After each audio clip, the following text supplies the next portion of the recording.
Hello and welcome! We are starting a brand new month again. We are now in September, so welcome. This month we're going to be covering all comedy films, and today we're starting out with The Absent-Minded Professor.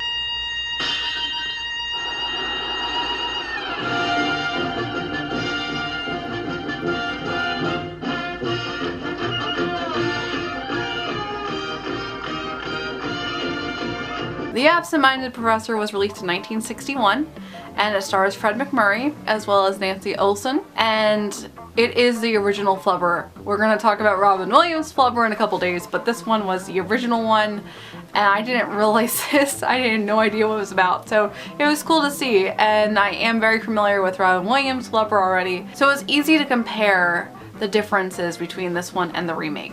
And I was surprised that this one has a lot more to a movie, and it's only an hour and 30 minutes long.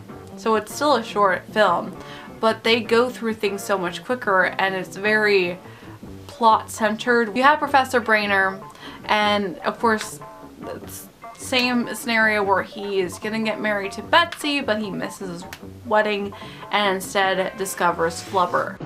It's generating its own energy. You know what that means, Charlie? It means we've discovered a new kind of energy. A new kind of energy, Charlie. It's a breakthrough. A breakthrough, Charlie. Flying rubber. Flubber? It's his journey to try to get Flubber discovered and to be able to fund money for his college.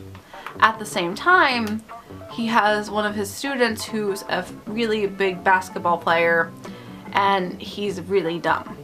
And so the boy's father tries to do anything he can to get him to pass the son so he can play in the game and be able to win the sports championship of basketball, whereas the rest of the team is terrible. I was really surprised at how far back this ideology of sports stars being really stupid and the whole concept of that joke went to this far back. This was 1961, and this is still such a relevant idea today. So many TV shows and films and every single piece of media uses this exact same plot device today. So it's kind of cool to see that we've not changed at all, but it's also really scary that we've not changed at all in over 70 years almost. This movie goes a lot more in depth in its comedy techniques, and there's a lot more to the story around the simple idea that he's trying to get his Flubber discovered.